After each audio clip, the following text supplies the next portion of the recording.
Hari Om. Good evening. A very warm welcome to all of you. Please come, let's take the blessings of the Lord together.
Asato ma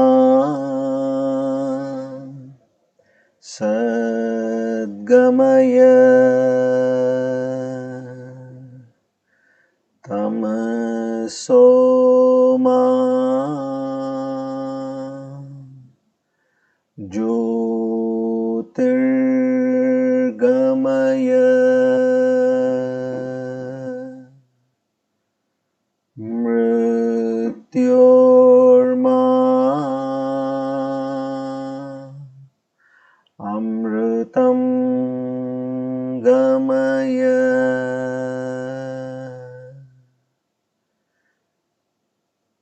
sahana vavatu sahano bhunaktu sahaviryam karavavahai tejasvinavadhitamastu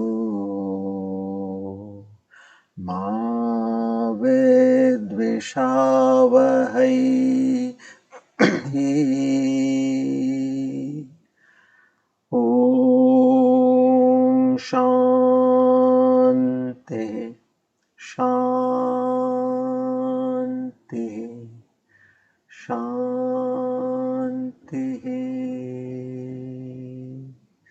Hari Om Tat Sat.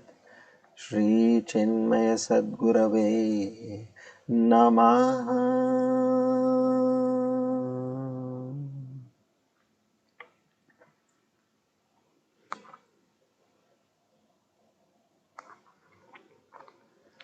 Together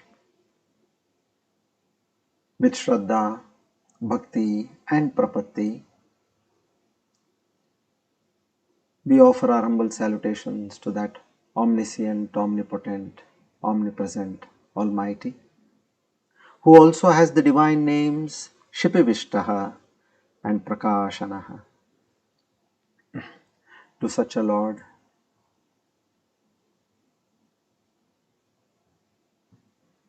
we bow down and seek His blessings to bless us with His love, His compassion, His kindness, His benevolence, His mercy, His strength, His forgiveness. And we beseech in Him that He bestows upon us the divine qualities of Shraddha, Bhakti, Gnana and Vairagya, only and only to achieve the direct knowledge of Aparoksha Anubhuti. And we pray that at the end of our lives, we reach His holy feet. Om. With the grace of the Almighty and the blessings of the Guru Parampara, today we are on our Divine Discourse number 301 on the 27th of September 2022. Shubhakrit Nama Samvatsar, Dakshinayan Varsha Rutu, Ashvayuja Mas, Shukla Paksh, Dvitiya, Hasta Nakshatra, Indra Yoge, Balavakarane. On the second day of Navaratri, on this auspicious Tuesday and the auspicious time of the evening, we all take a firm resolve and pledge in our lives, meaningfully, that whatever happens to us in our lives, be it any incident, situation, circumstance, condition, through any person, object, all that is happening only and only at the behest of the Lord, based on my karma and His blessings, only and only to evolve the soul from this bondage and samsaric ties. With this firm resolve in our minds, we accept everything with a smile, with the prasada buddhi, and know that only He and He alone is doing everything. Om Vacha. Our humble salutation to the Guru Param.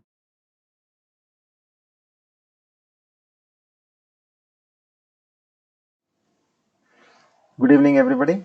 A very warm welcome to all of you and a very auspicious Navaratri.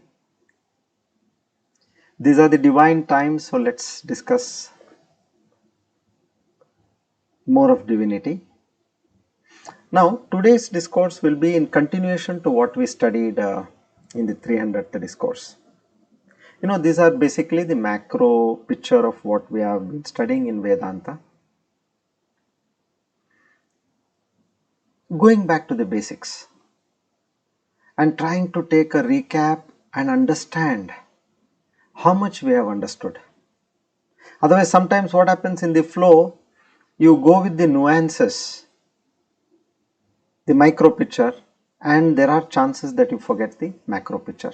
So now and then revisiting the macro picture is very important for us.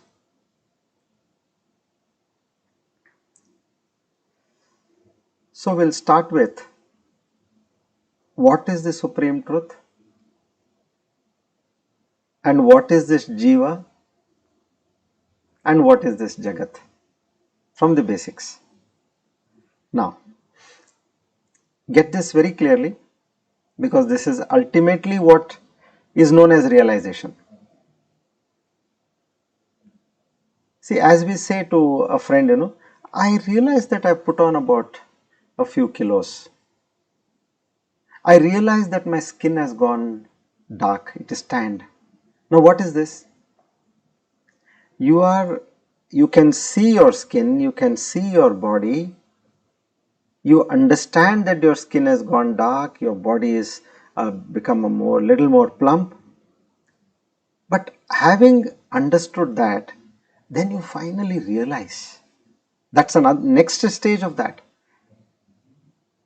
These are very subtle: knowing, understanding, and realizing. When that realization comes, you know what happens? You feel it. That feeling is that realization. Otherwise, it is knowing and understanding only. Unless and until you feel it, it is knowing and understanding. So this has to be very clear. Now we are learning so many things, but you need to realize that. Okay. Now what is bondage? Now, how has the Lord created this Jagat, the Ishvara? How is He created? He has created with bondage. Bondage meaning an illusion. It is covered. It is misrepresented. It is filled with ignorance. This is the very funda of His creation. So not that we are cursed and we are stuck in some issue. No. He says, I have created on these lines, and some selected souls, I release them from this roller coaster ride. How? By His own process of evolution. Now those stages we are going to study now. What I mentioned was the 7 stages of Chidabhasa or Jeeva is, first 3 are bondage and the next 4 are liberation. Now this I'll go at a little more depth. If you have any questions, please post in the questions immediately, because you need to understand each and every aspect of it very clearly. Okay. Now where do we start? Okay. Now bondage is where you are an ajnani, you are in ignorance, and moksha, realization, where is you become a gnani. Now what are the stages of being in bondage and being in knowledge? So among the 7 stages, as I mentioned to you, the first 3 stages are ajnana, the first one. Second one is the avarana. Avarana means a veil, a covering, that's all. Nothing more than that. Now I'm sitting here and I just take this napkin, I keep it in front of my face. Can you see my face? No. I veiled my face. That's all. As simple as that. Vikshepa. Vikshepa is a projection, a wrong projection. And thereafter the next 4 come as towards moksha. Now as far as you are in these 3, you are in bondage. And then paroksha gnana sets in. Paroksha gnana is not your knowledge. Somebody else tells you, I think you are tanned, your skin has gone dark. Then you look at your body, hands, you say, oh really? I didn't realize. Say, I think you have put on weight. Then you examine yourself, which means this is a knowledge of somebody else and not your direct experience. So that stage is paroksha gnana, the 4th one, and then you slowly move to aparoksha gnana, which means you say, I realize, yes, you are right. That becomes aparoksha gnana. Once that becomes your direct understanding, your direct experience, your direct knowledge, then what happens is shoka nivrutti. Shoka means sorrows, misery. Nivrutti means where they are destroyed or they are no more there. You cross over them. And finally it comes to trupti, the 7th stage. Trupti is you are in bliss. Although they are there, you are in bliss. Now let's get to a proper understanding of all these 7 stages. I'll give an example. You have seen so many people in your lives. You ask a commoner, who are you? He'll first stare at you. Because you know him and he knows you, and you are asking him, who are you? Let's say a good friend of yours who has got no knowledge of Vedanta, he is not that religious. He may be going to temples to pray because he has some issues to sort out, and he'll go and pray so that he gets better off with them. That's all. Now, he'll say, what are you asking? Yeah, I'm asking you, who are you? I am first in say, I am your friend.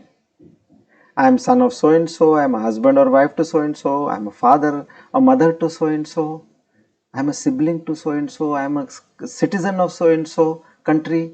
He gives all this. And to further elaborate, he says, look, If you want more proof, I have my passport, I have my Aadhaar card, and I am the owner of this house, I have the property papers. What is there as a name on the passport is there on this property paper. Now, he is in Ajnana, meaning he has taught himself to be this body, mind, this conglomerate. Very simple. Now, that's all what we were also when we started this journey. Whenever anybody asked us who you are, we said all these things. And you may add that I studied so and so, then this is my job and this is my profession. These are further attributes to your own self. But then, now that person, if you know your friend, you tell that person, look, you are not this person per se what you are thinking. Your true nature is that enlivening factor within you.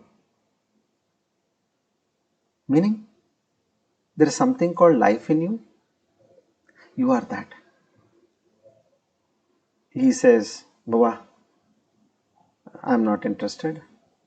Please let's rest this topic over here. I can't understand that. So, first is he does not have a knowledge of his true self, that is Ajnana. And what has happened? When you are telling him that there is some enlivening factor in you, now that is covered by his ignorance. And more than that, what has happened is to such a person, there is vikshepa, means a projection of what? That he is the karta, he is the bhokta. He says, I get up in the morning, I make my cup of coffee, I drink that cup of coffee, I exercise, I go to work, I earn money, and I do this, I do that. He becomes a karta. He says, I am doing all this, I am the karta. We call him karta. He doesn't know karta and all that. He says, I am doing, I am eating. And then he says, I am a bhokta. Bhokta is what? I experience. I suffer. I enjoy. I remember. All this as a bhokta, he says, this is me and I'm experiencing day in and day out. Now this is that vikshepa. So the three stages of Ajnana is, you do not know your true self and you are not ready to understand that there is some enlivening factor. On top of it, you go on to say that I am doing everything. We are in this is the bondage stage. All in this three you are rotating. Somewhere there is a loss of your very near and dear one. It could be your parents or your siblings or your spouse. Then you realize, that day my friend was telling, he was telling something that there is, that enlivening factor called life in you. I am not this, I am that. Now that is the paroksha gnana. You don't know. You only know that somebody knows that. It is his knowledge. Your friend's knowledge or your guru's knowledge. You know that it is his para aksha. Aksha means eyes. Eyes denotes senses here. Para aksha gnana. Meaning it is the knowledge of your senses and mind, not mine. Now this person, he tries to understand. He slowly thinks, what happened to the person whom I lost, the dear one whom I lost? What was the difference between me and that person? That enlivening factor, that life principle. That was the only difference between me and him. When I am sitting next to him, next to the dead body per se, what was the difference? I have life and it doesn't have life, that's all. Otherwise, he is still exactly what he was before his death. So what is this? And I remember that so and so person was saying this. That is the paroksha gnana state. Now, he starts going into depth. And then he understands what is the true nature of himself. He realizes that he is not this person whom he thought so, but he realizes that it is that life factor, enlivening factor, that kutastha, the substratum of your very existence, that is the true self. Now here I'll give you one very important clue how to understand this. See, we have always been hearing to Brahmasmi, Aham Brahmasmi. Aham means I am that Brahman, that supreme reality. You will never get it. At least I did not get it. Maybe you all are fortunate. I never got it because we are still in the budding state. We are trying to understand. We are in that Jeeva bhava. Now when you are in the Jeeva bhava and you know that you are a minuscule, you know your capabilities, and you tell that person that you are this whole creator and you are this entire omnipresent, omnipotent power or God, it will never come. So what I did to understand this was, I just understood as, I thought I am so and so person, but now this knowledge tells me that I am that Brahman. No, you have to say that this, whatever I am, it is that. Whatever I am thinking as me, I, mine, is that power. Just remove that I over there for the time being. Later on you can sing as Aham Brahmasmi, not an issue. Because that I factor or the knowledge of that I has changed in you completely. That you can later on do. Melodiously.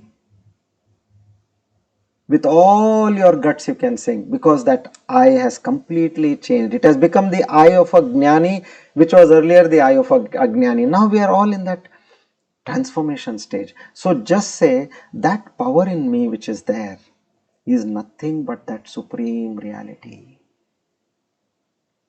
Not I am that supreme reality. Because our I is already, it is mixed up with the Jeeva bhava. So now exactly how does this whole thing work? I'll give you two examples. One is the, let's say, a bucket of water. Now the bucket is your body, water is your mind, and the sun is the supreme reality.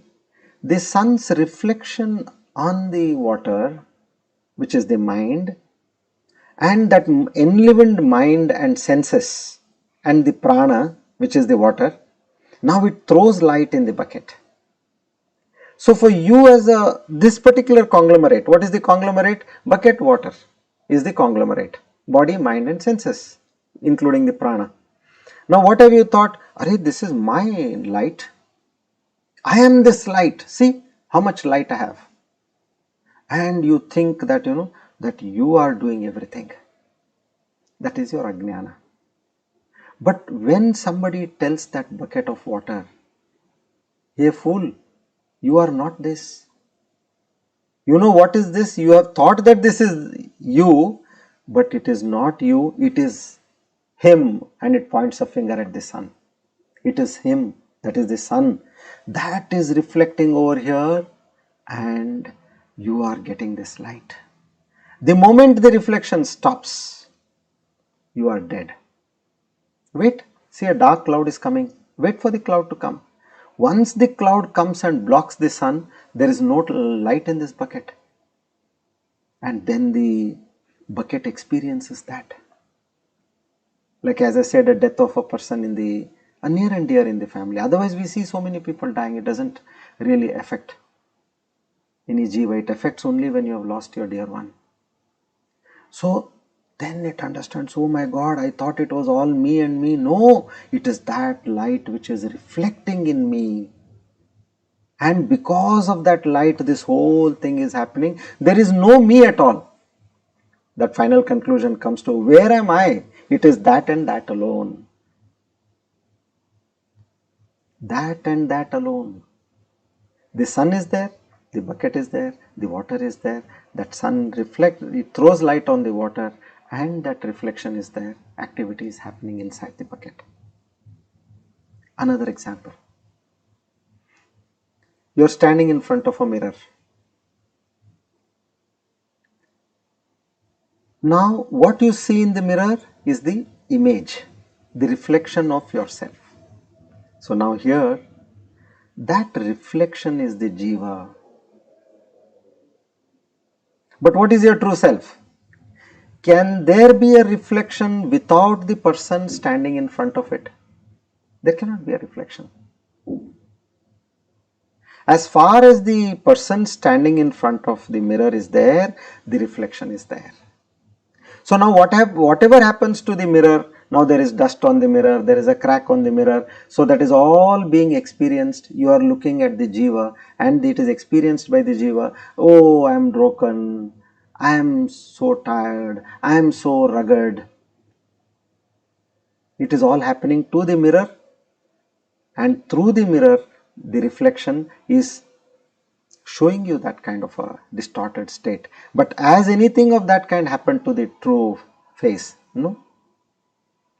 So you should know that what you have understood as the reflected consciousness, it is not true, it is an illusion.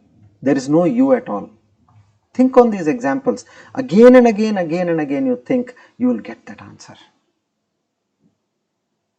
Now, as I said, the reflection is only because of the person standing in front of it, who is the true self. And the reflection in the mirror is a mere reflection. The person in front of the mirror can exist without the reflection, but the reflection cannot exist without the person standing in front of it. Think. So, what is the truth over here? We all as a Jeeva, we are that like the reflection. As far as the person standing in front of the mirror are there, we are there in the mirror. But as the person moves away from the mirror, there is no reflection. So there is no person there. So the truth and truth, the sole truth, the only truth, the supreme truth is that supreme consciousness, supreme almighty. Now if you want to use that word I, to understand I in the true sense, in the state of Gnani or in ignorance, how do you understand? You were dreaming. Now in a dream, you went to some lovely place, you were with your friends, your family, you enjoyed, you had a gala time and you came back. And as you are coming back, you are feeling, I'm back to my home again, and again the same issues will start. You are thinking and you woke up. As soon as you woke up, what did you understand? You understood that I, whatever you saw in the dream, was all false. Correct? Immediately you realized, oh, it was a dream. If it is a good dream, you said, oh, why was it not real? And if it was a bad dream, you will say, thank God it was a dream. Good, it was a dream. So this I realizes that there was one more I which appeared as a dream. And when it came to a state of waking, it realized that the I in the dream was an illusion, and being a Jnani, it still realizes, it still understands that now this is truth, the dream was all false. But when the same I gets the paroksha Gnana, somebody tells, my God, you are still a reflection, it is that consciousness which is real. Then this I, it understands that this too is nothing less than a dream. And the truth is that supreme power which is that Satchidananda or consciousness. and that comes as an experience. So now here, if you have carefully understood, when the paroksha gnana sets in, the jiva starts understanding and it goes on experiencing this factor. And as it experiences, it realizes that yes, I am a mere illusion, I am just there, just like that reflection in the mirror as far as that person was standing in front of it, the mirror.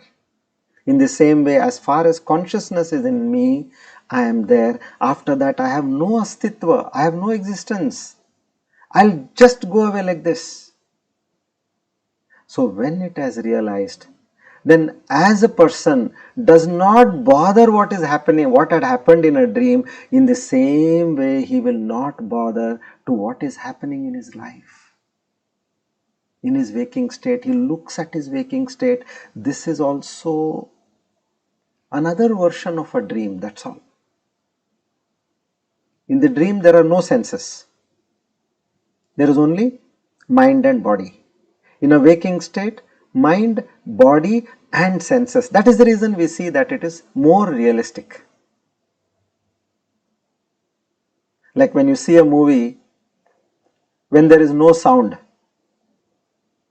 you are seeing a movie, but there is no sound. But when there is sound, when there is color, when there is that Dolby system, doesn't it appear real to you?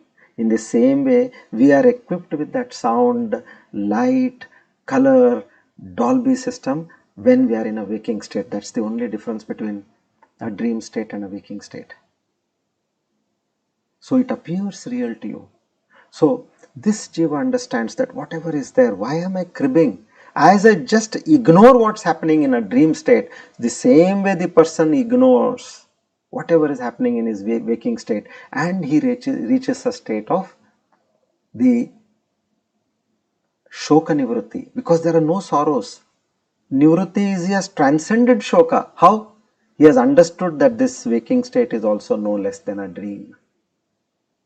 What is the truth over here? You are not the truth. As you had understood yourself till you were dreaming, you understood that everything is so true. You were shivering, you were sweating, you were giggling, you were crying. Isn't it? You are hungry in a dream also sometimes. You must have nicely had a dinner and gone to bed, but there you are thirsty, you are hungry. As soon as you get up, you are still full.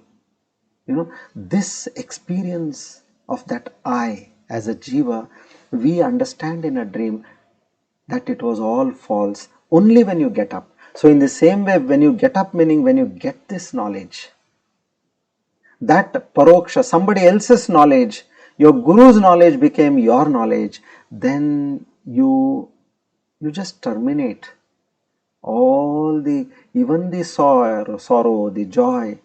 There was a joy in a dream. Let's say you got a 10 crore lottery, humongous amount of joy, but you, on waking up, you say, oh, it was not true.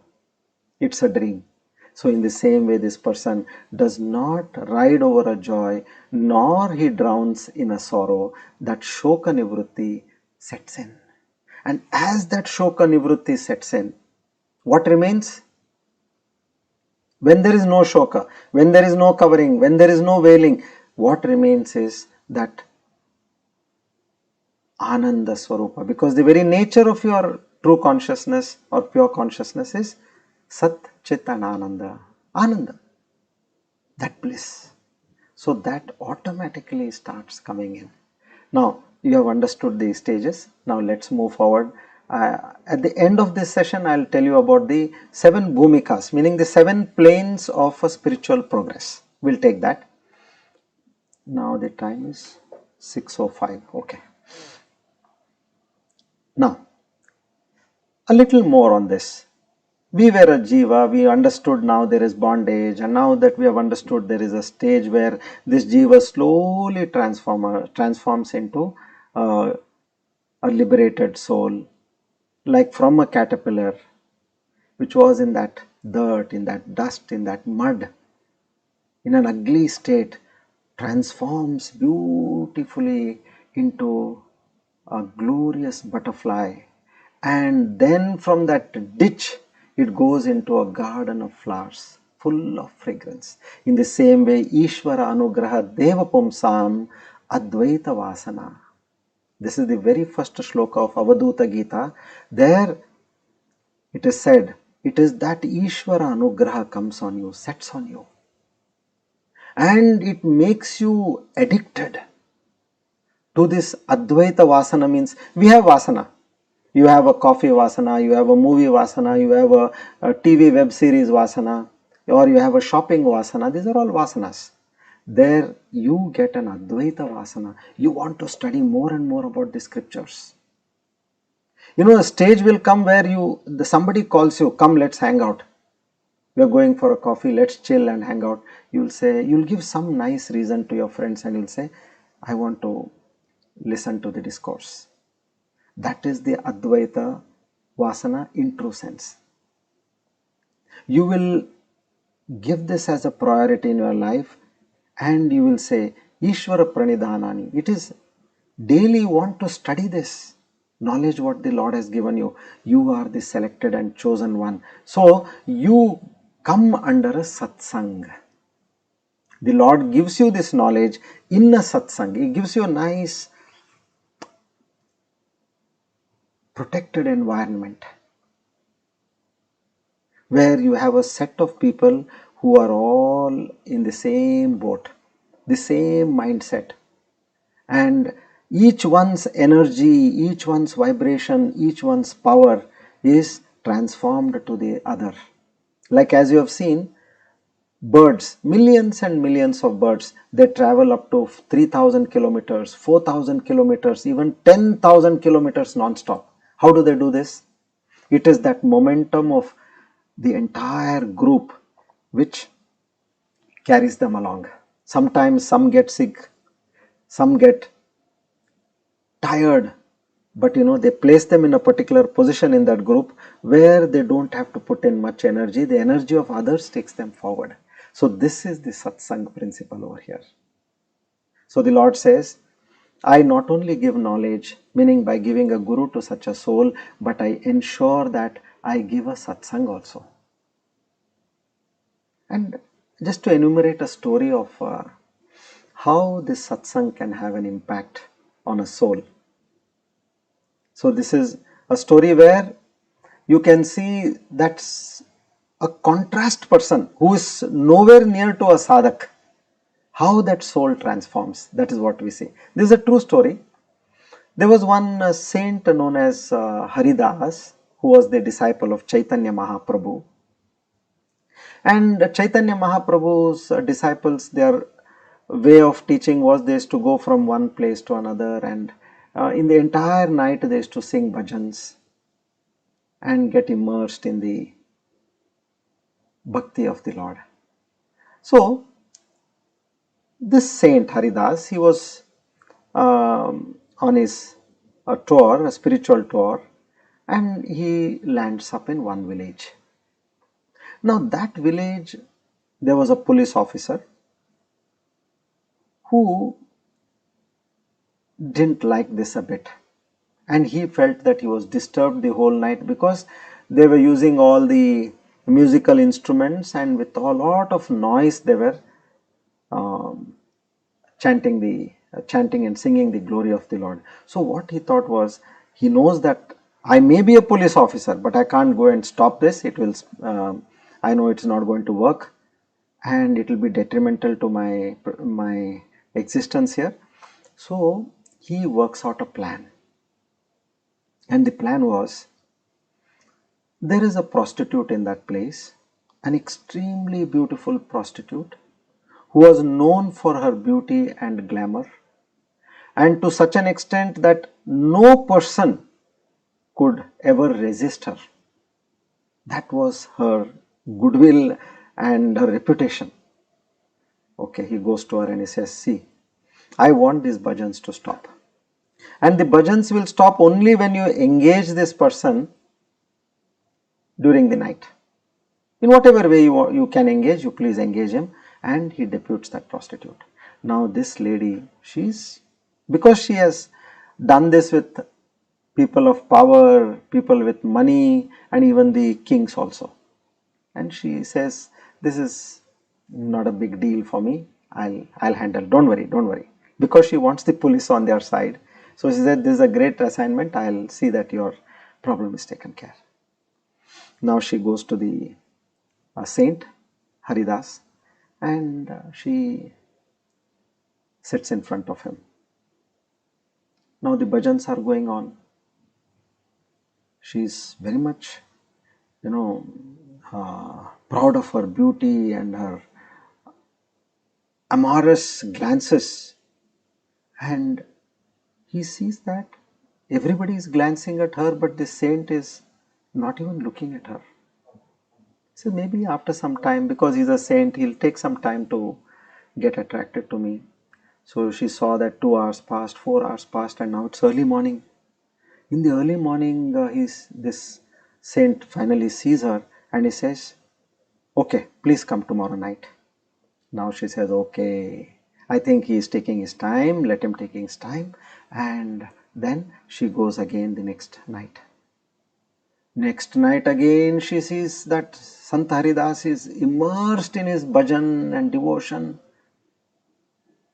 And after the entire night, now this lady thinks, I have thought that I have something which is greater than everything else.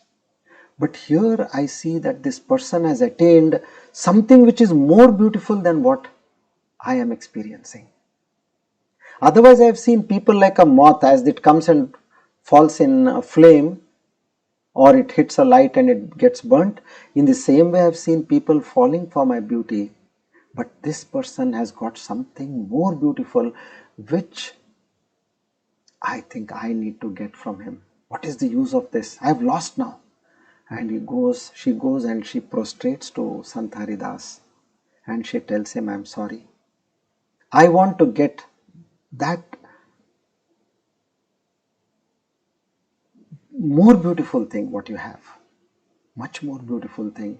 And Sant Haridas gives her a japamala and it gives her a seat. He said, you sit here and keep doing your japa. And he gives the mantra initiation to her. And he also tells her, now you have a decent amount of wealth and your belongings. He says that you can distribute among the poor. Because now your job is only going to think of the Lord if you want to get what I have got. In this way, this satsang transformed her. Just the presence of that saint.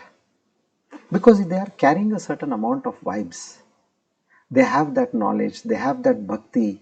And that was slowly, she was all the time sitting in front of her, trying to seduce him. In that process, she was trying to seduce, but she got seduced by the spiritual wisdom and the bhakti of the Sant. So in this way, we have seen how an unholy woman, she can become a holy devotee of the Lord. This is just because of the satsang, and this is the glory of the satsang. So now, we should be thankful that we are properly secured by a lovely group where we are all chanting on a daily basis. We are posting our chants. We are becoming a part of a mighty divine group where a huge amount of chants have been credited to that. It is a force, a form which is being there as our protection. So, despite all this,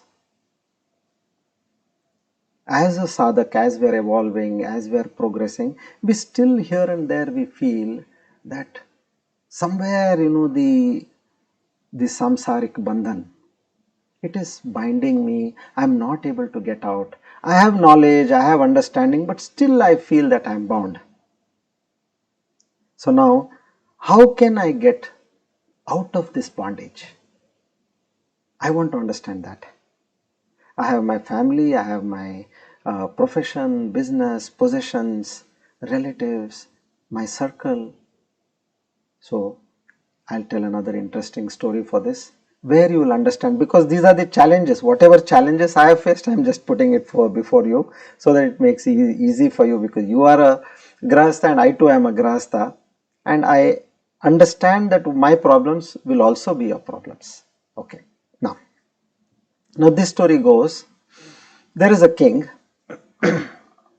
and as you know, kings, they had their own set of people to entertain them.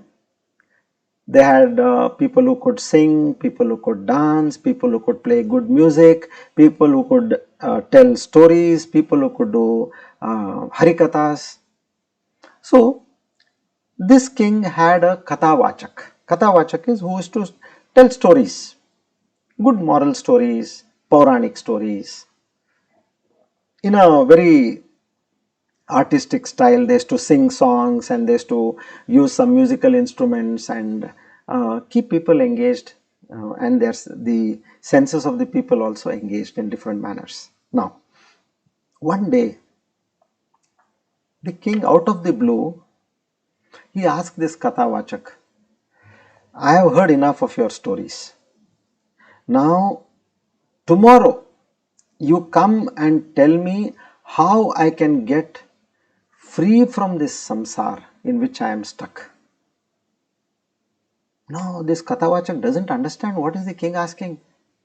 I am only telling stories which I have heard from somebody.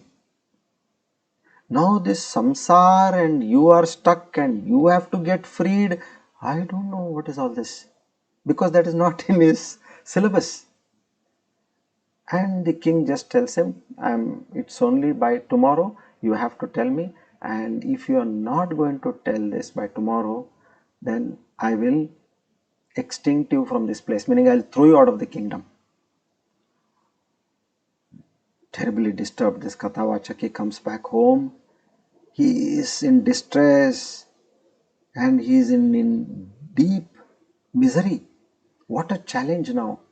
The king is asking, that too he has not given me, I'll give you 15 days time or a 1 month time where he could go and consult somebody and come with a solution. Tomorrow, that's it. In that depressed state, with his palm on his forehead, in a swoon, now this person is sitting there, and the daughter, he has a daughter who is about 12-15 years old. Now, she comes running to the father and she says, Papa, what has happened to you? Why are you like this? I've always seen you joyful when you come back from the palace. Today I'm seeing you totally different. You're so much in distress, in misery. You're drowned. What has happened? Now he says, what to tell you, my dear child? This is what the king has posed a challenge in front of me, and I don't understand how to overcome this. Now the daughter says, don't worry, Papa. Tomorrow morning, I'll come with you. You do your kathavachan. You keep doing that and I'll handle the situation. Now, you know, a person who is drowning, even a straw of grass is enough for that person, like some ray of hope that he will try to catch that straw of grass and save his life. In the same way, this person is already tired and he says, okay, and he goes off to sleep. Next day morning, both daughter and father, they go to the palace. Now the king is all eagerly waiting. He says, I am fed up of this sansar. I want to get out of this sansar, and today I am going to get a solution, which means I will be also out of misery. Because we have understood the sansar itself is misery.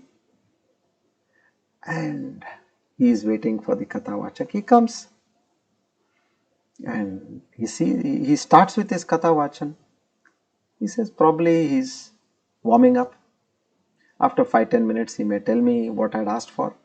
So he goes on listening, 5 minutes over, 10 minutes over, 15 minutes over, and then suddenly he listens to a loud wailing noise which is coming from a little distance, which is maybe about some 20-30 feet away from this place where this kathavachan was happening, in the palace.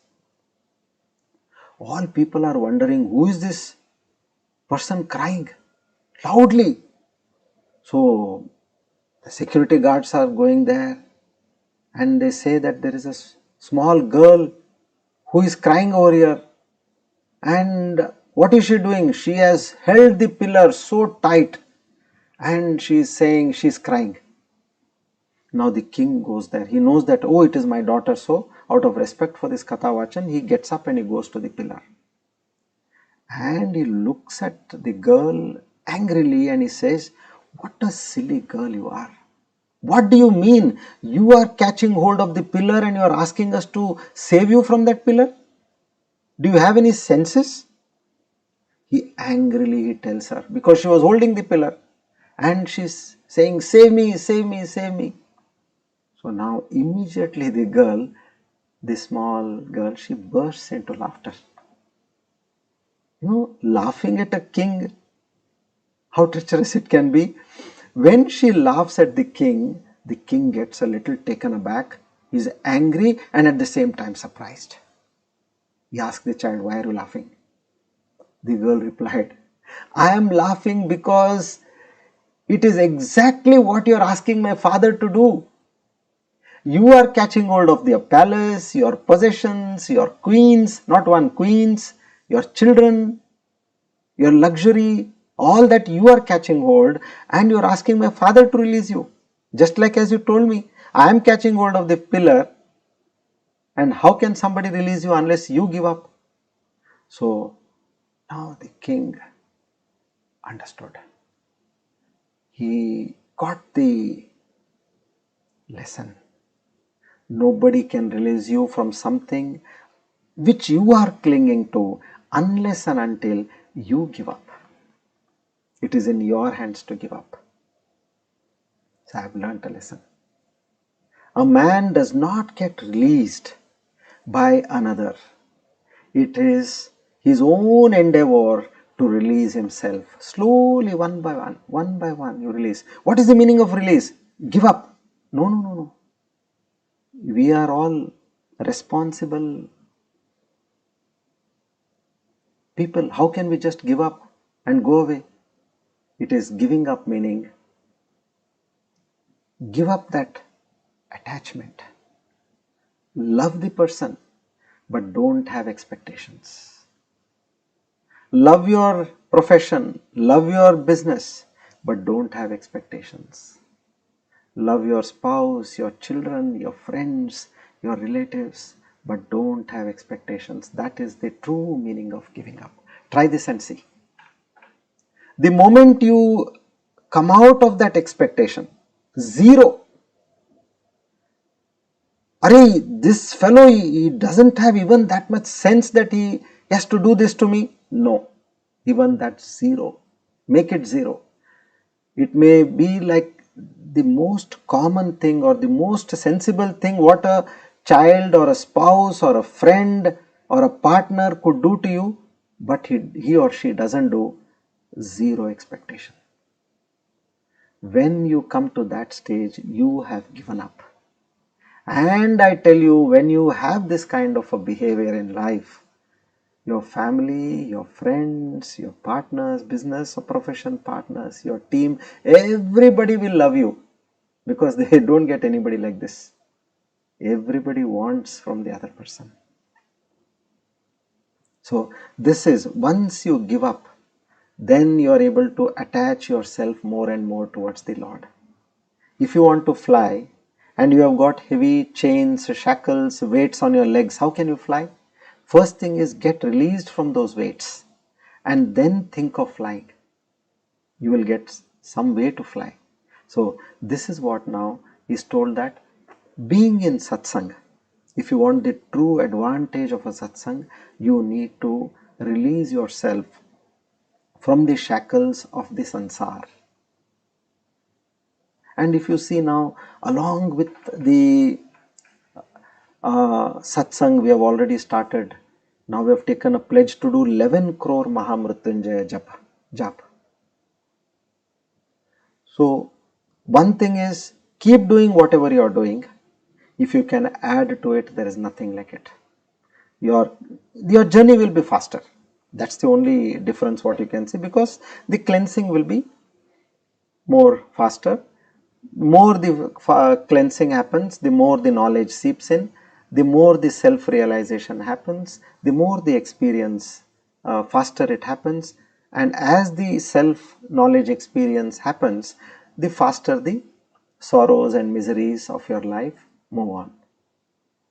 If you want the miseries, sorrows, because that is one thing which we all are stuck in, if you want them to go faster, then you cleanse your mind faster. To cleanse your mind faster, do seva or do japa, do bhakti as much as you can. It's in your hands. So, this Trividha marga, Ahamnasha, killing of the ego, vasana kshya, removing all our vasanas, that earnestness to have something in life. Kshya, meaning you destroy them or you eliminate them, you remove them from your life. Then tatva gnana sets in. Tatva gnana means the supreme reality sets in. So what you have thought is just like what you have thought to be in a dream. In a waking state, you have thought you to be a dream. What is the reality? The supreme reality itself is as you in this waking world. And more like we did the meditation where you visualize a stream of light falling on you. So imagine that sun, you are the bucket of water, that light is falling on you. And as that light of the sun falls on the bucket, you see that brightness in the bucket. So you also are able to see the Chaitanya Shakti within you. What is coming from above is the Chaitanya Shakti, which is the supreme reality. That alone is the truth. Here this is only false. As far as that Chaitanya Shakti is there, this Chaitanya Shakti and awareness is there in your body. Meditate constantly. You don't have to sit for that separately and do it. Every in between an action, somebody tells you are talking on the phone, they tell you please hold for a moment, and they take a cool 15 seconds or half a minute. During that time, you just close your eyes, feel that awareness and feel that connect of this awareness within you to the potential Chaitanya Shakti or the Chaitanya Shakti or the consciousness which is enveloping the entire universe. Just get that connect. That's all. In this kind of, you're waiting for the lift, it will take 10, 20, 30 seconds. During that time, just close your eyes, or with your eyes open also, you can feel that connect. For this, any great retreat or a special meditation course, this is not required. Just practice in these tidbits. Wherever you get that option. While you are eating, while you are talking, there are gaps in between. So make use of these gaps. Otherwise, normally these gaps take you to all the miserable things in your life. You will be saved from the miserable things and you will start experiencing bliss. I'll tell you, this will give that kind of tremendous power in you. It will make you a different person. So mantra repeating and connecting to your consciousness, you will slowly start rising in your life. Now, you are doing all this. We need to have a check, like we go for a medical checkup every year, isn't it? A comprehensive executive medical check. What do we do over there? Your entire parameters are checked. What is your BP, what is your sugar, what is your vitamin counts, what is your cholesterol count, all these enormous details in your body, they undergo a check and you get a rating. And in that rating it is shown this is poor, this is marginal, and this is on the higher side.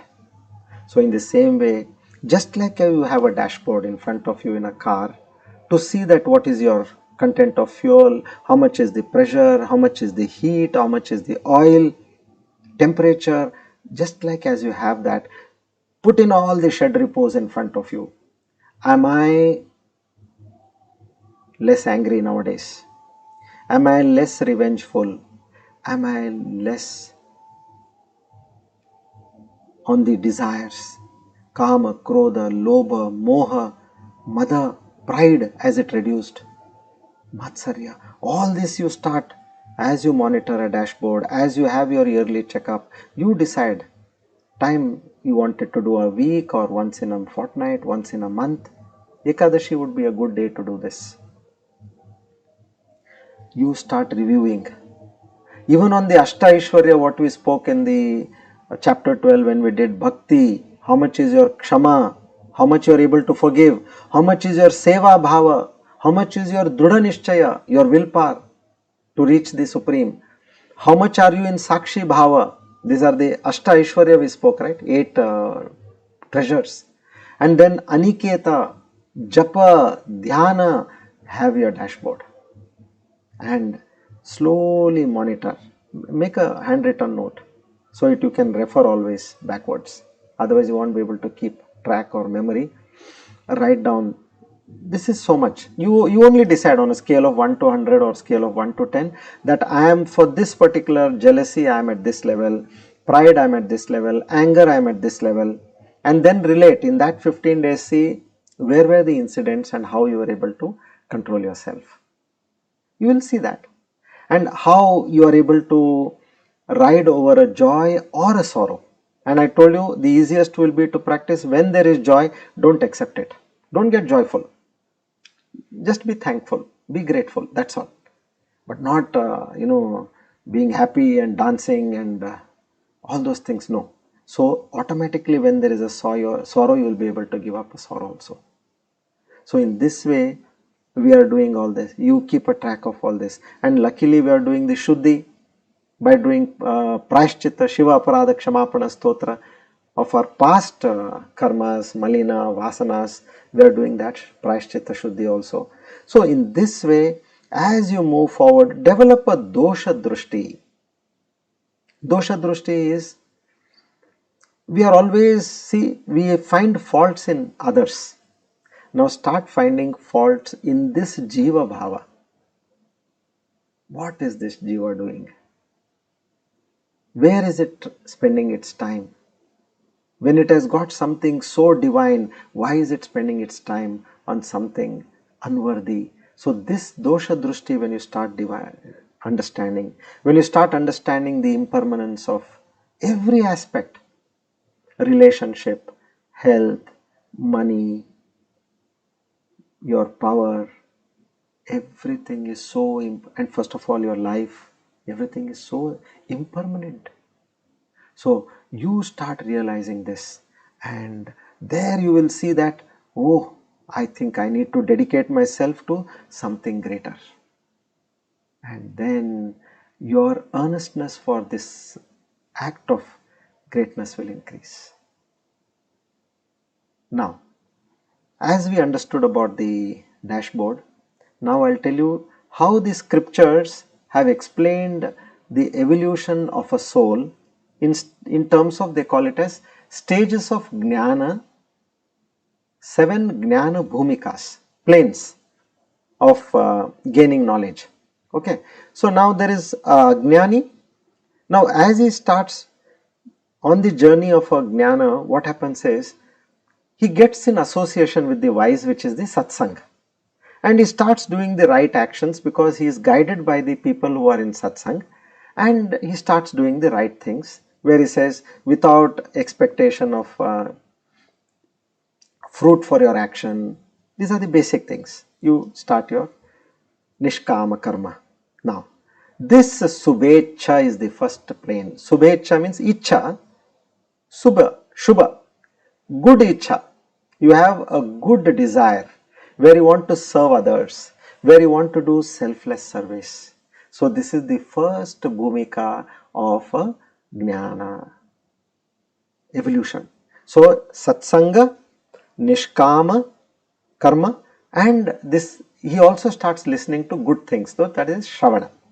So by this Shravana, what happens? All these three, he irrigates the mind with the waters of discrimination and he protects it. He knows this is temporary, this is permanent. And with this knowledge, he starts putting in more and more time towards the good cause. Like, see, we all are so much interested about our life. If anybody says, I know one astrologer or a palm reader, He predicts to the dot. You say, really? Arey, what to tell you? The other day I went to him and he told me this will happen, and it exactly happened. Then you will say, please share my number, share his number and tell him that I'm contacting him. Why? Because you are keen to know what is going to happen to you in your life. But that much sense we have, that much eagerness we have to know what is going to happen in this life. Don't you have that much sense or eagerness to know what is going to happen to your next life? Think. Why are we not thinking much higher than this life? So, when this Viveka Shakti dawns upon you, then you will slowly start withdrawing from the sensual objects. Earlier we will be chatting for hours together. Now we'll say, I don't want to, let me cut it short. I'll use it for my reading or listening or doing jap or doing some seva. So the first stage of this substratum of reality is Subhecha. Now comes Vicharana. Vicharana is with that knowledge, whatever you have got. Now Shravana is there in the first stage. In this second stage, Vicharana, you start slowly, you get that Atma Gnana, which means, as that friend said, no, you are not this. You, that enlivening factor is the truth in you, because without that you are no more. Like for example, the movie. The movie is going on very well in a theatre, but without electricity will the movie run? So you know that there is something behind this whole sound, light and music, and that is what you need to know. So we need to know that enlivening factor is that Jeeva in me, which is that power of that consciousness. So this way he starts doing his Vicharana, Manana.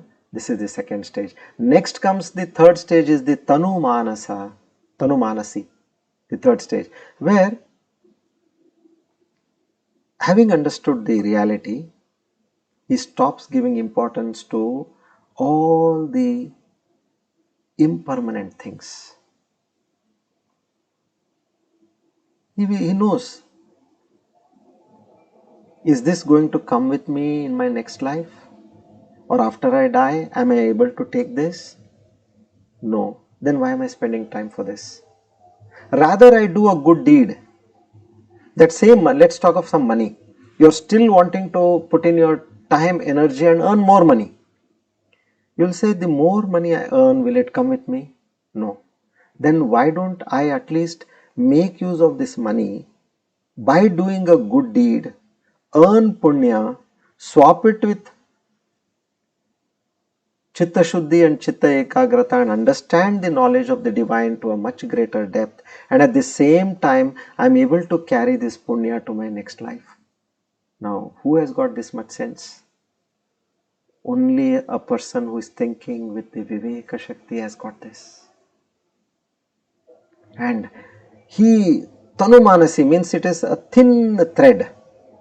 Earlier, like he was like a rope, he wants everything. Now he says, I don't want anything. I want that fine connect with the Lord. His mind is that fine connect with that Lord. Not too many strings attached. He develops that asanga bhavana, which we discussed. When you remove attachment, what happens? Asanga. Sangha is attachment. Asanga is detachment. So he gets into that state of detachment. So this is the third state where the aspirant is slowly getting free from all the attractions in life. So they say, the Shastras say, if anyone dies in this third stage, forget the subsequent stages, he says he will go to heaven for a long time, have a real good time, and he will further reincarnate on this planet again as a Gnani, straight, upgraded. He will become a person with knowledge, he will be born in a good family, have the right environment, if anybody has passed away in this stage. And I think we all are more or less, we have reached this stage.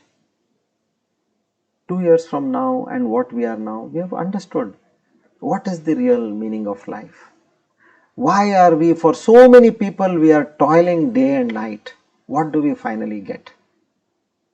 But the same amount of devotion, the same amount of efforts, the same amount of energy, if you show towards the Lord, how much is there to get from that Lord?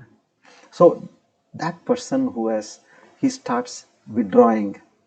There is no attachment, but there is only love. So now this is the third state, which they call it as a waking state, Jagrata. Earlier it was, the state was the dream state, the earlier states. Now here it becomes the Jagrata sthiti. Okay. The fourth state is Sattvapatti. Sattvapatti is being in the state of learning, being in the state of sadhana by bhakti, by japa, by seva, by gnanarjana, meaning gaining of knowledge. He slowly starts destroying all the vasanas to the root level. He burns them off. He says, I don't want this. It happens, automatically it happens. So now the world to such a person appears like a dream. He knows what I am seeing, just now what we discussed, what I am seeing in the waking state is no different than a dream. As I said, it is only where I have my senses along with the body and mind. To give you another clarity on the three states what we have a waking state which we all are in now, then we have a dream state. After a few hours we all feel drowsy, sleepy, we go to bed, and as we get into sleep, we dream of a world created by our own mind. So at that point of time, there is only mind and a body. Senses are not there. And as you cross over the dream state, you slowly get into a state of deep sleep, which is Sushupti, where there is only body. There is no mind, there is no senses. And as you come back again to the dream, then the mind gets along with the body, where you create your own world with your mind. And then as you wake up, the senses are alert. So then you are functioning with the dream, with your body, with your mind, with your senses. So this person has realized that there is no big difference between a dream and a waking state. I am not the person which I have thought to be.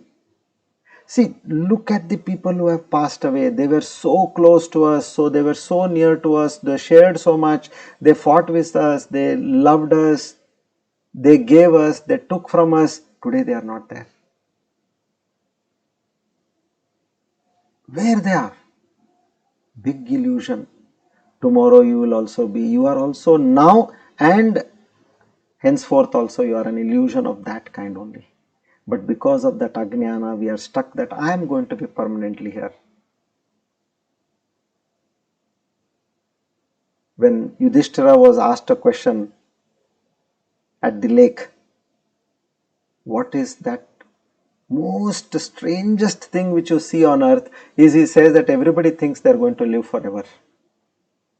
We are trapped in that Ajnana. So in the same way, this Gnani has understood. Waking, dream, all the same. What is the truth? That supreme power is the truth. And as I behaved in a dream, till the time I was in a dream, as I knew that my existence was true, in the same way, as I am in this waking state, I feel that my existence is true. So this knowledge comes with that deeper understanding. Now the fifth stage is that Assam Shakti. What is Assam Shakti?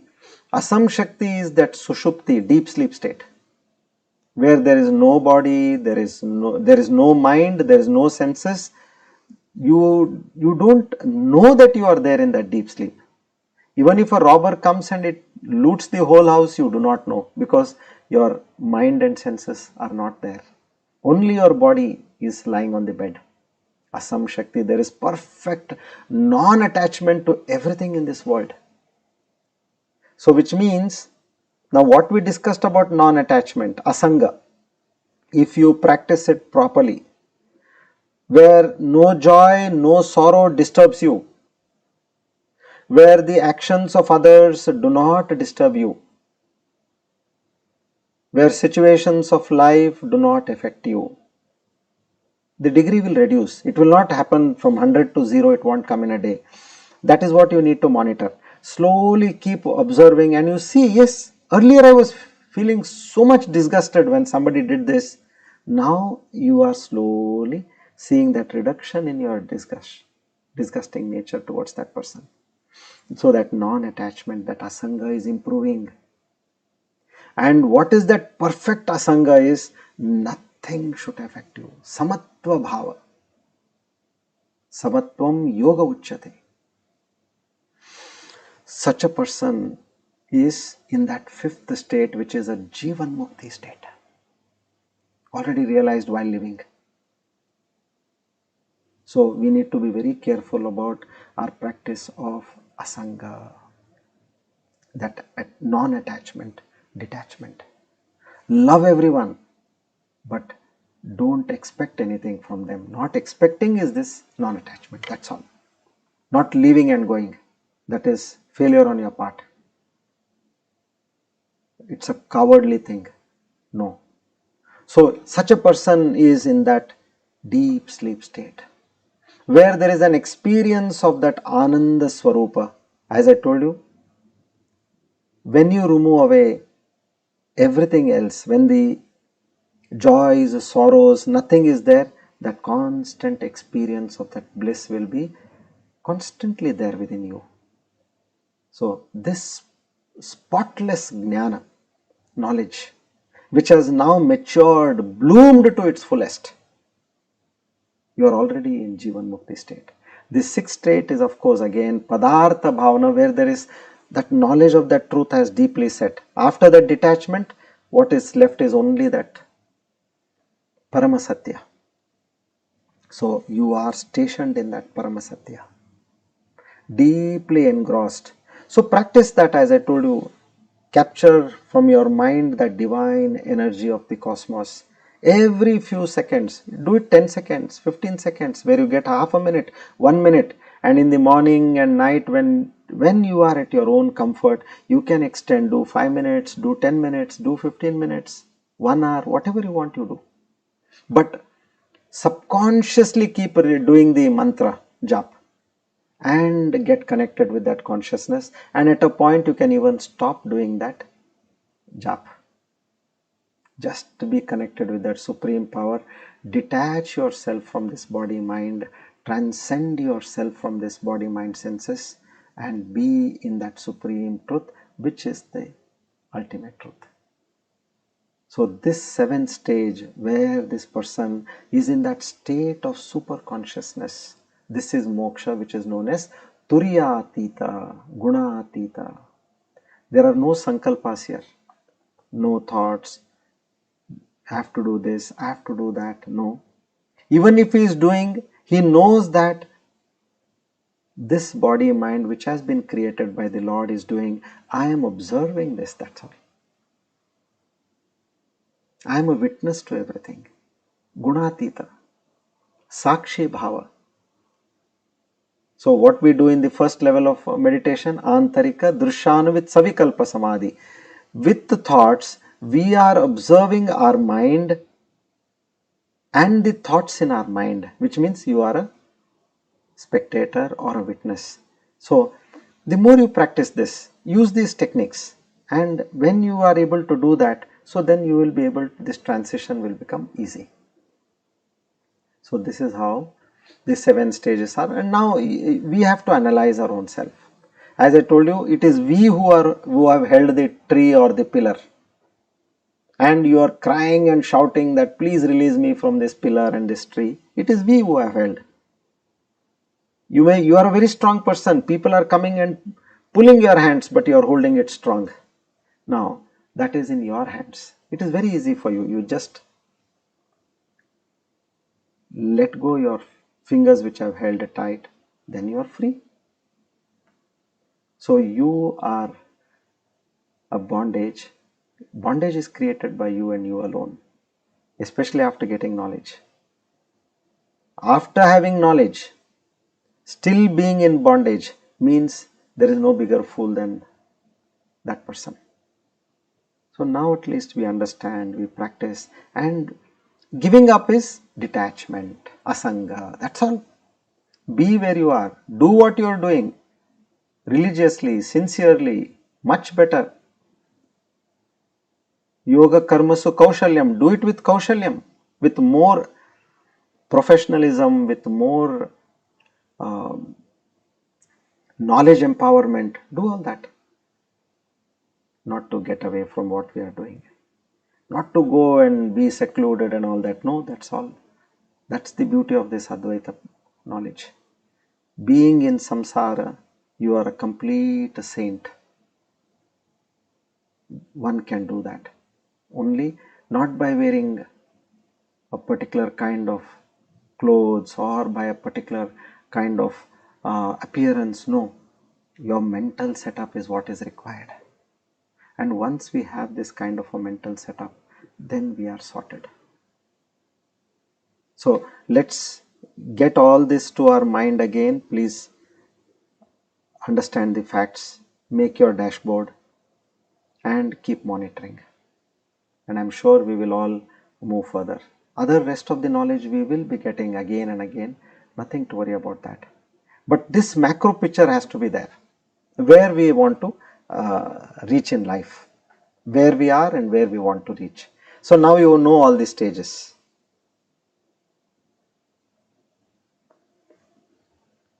Shri Krishna Arpanamastu.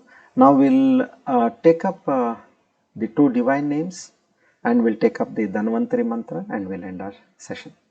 Okay.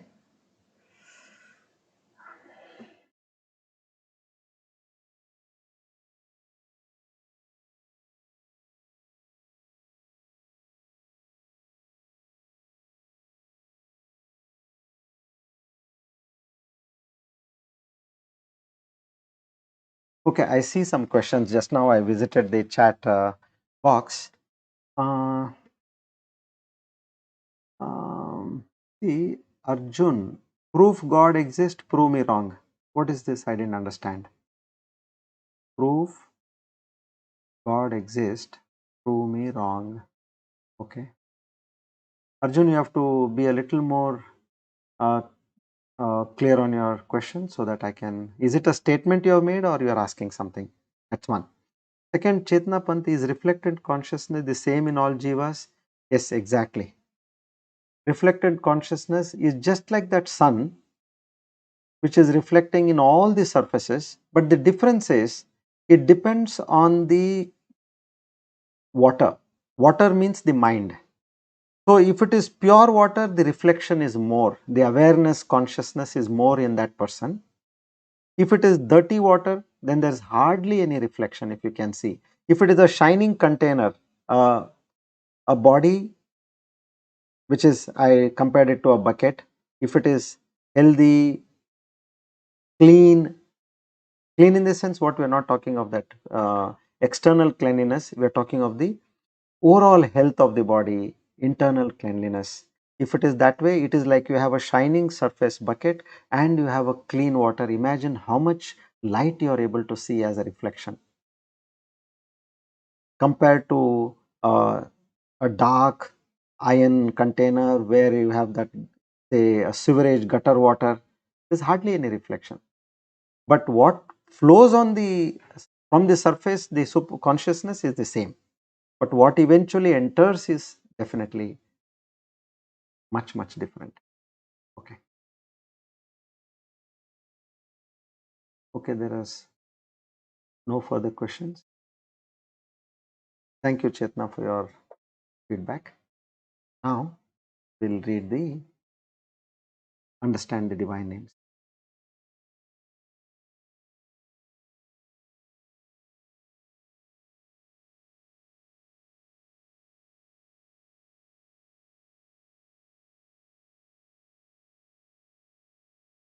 Today we are going to study 273 Shipi Vishtaha and 274 Prakashanaha from verse 29.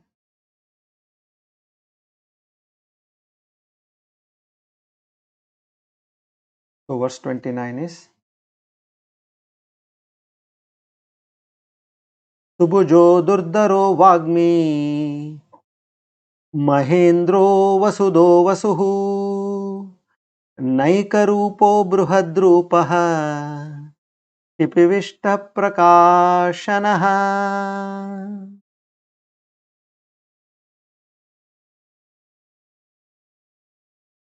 Tipivishtaha. Tipi is the name given to the sacrificial cow. The term denotes the one who sanctified all dedicated offerings poured into all fields of selfless services, that is, which is the yajna. The root she has also the meaning of waters. Shipi is that which drinks water. Now, what is that which drinks water? The rays of the sun.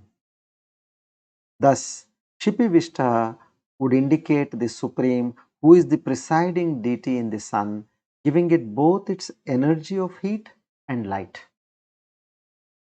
In Gita, the Lord expresses, understand that the light and energy that expresses themselves through the sun and moon is the light and glory which essentially belongs to me.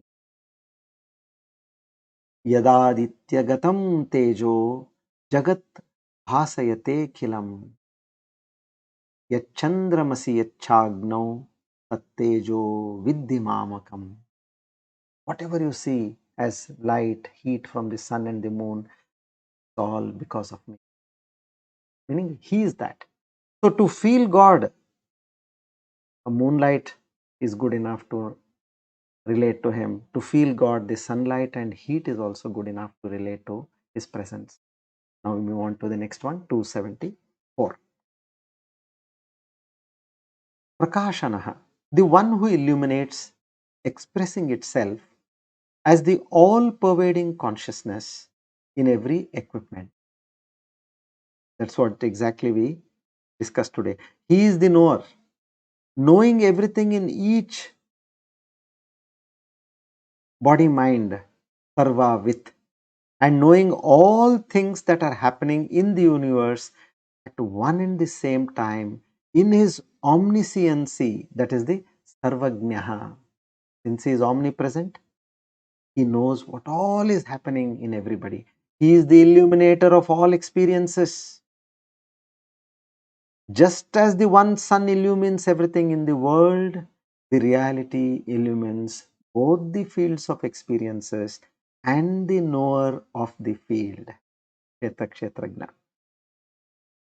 So here the 13th chapter, verse 33, Yata prakasha yatyekaha kritsnam lokamimam ravihi kshetram kshetri tata kritsna prakashayati bharata. So to such a divine Lord, because of whom we are able to see, hear, think, touch, taste, smell, live, we offer our humble most divine salutations and seek His grace and mercy. Now we pray to the Lord of Health to protect us till the time we are able to realize our true nature. We seek His grace till that time to keep us healthy and fit. Om Namo Bhagavate Mahasudarshanaya Vasudevaya Dhanvantaraye Amrudagalashastaya Sarvabhaya Vinashaya Sarvaroga Nivaranaya Trailokyapataye Trailokyanidaya Shri Mahavishnu Swarupa Shri Dhanvantari Swarupa Shri Shri Shri Aushadha Chakra Narayanaya Swaha. Om Namo Bhagavate Mahasudarshanaya Vasudevaya Dhanvantaraye Amrutagalashahastaya Sarvabhaya Vinashaya Sarvaroga Nivaranaya Trailokyapataye Trailokyanidhaye Shri Mahavishnu स्वरूप श्री धन्वंतरी स्वरूप श्री श्री श्री औषध चक्र नारायणाय स्वाहा। ओम नमो भगवते महासुदर्शनाय वासुदेवाय धन्वंतरये अमृतकलशास्ताय सर्वभय विनाशाय सर्वरोग निवारणाय त्रैलोक्यपतये त्रैलोक्यनिधये श्री महाविष्णु स्वरूप श्री धन्वंतरी स्वरूप श्री श्री श्री औषध चक्र नारायणाय स्वाहा।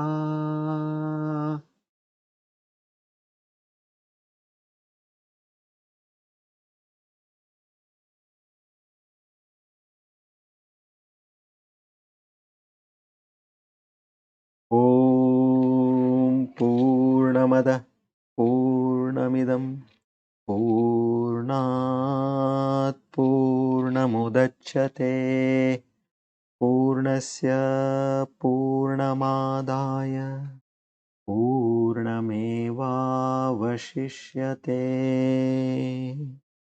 ॐ शान्ति शान्ति शान्तिः।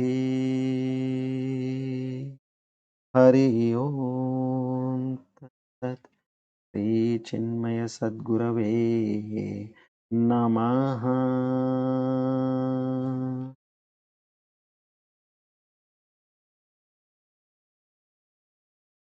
Together we offer our humble salutation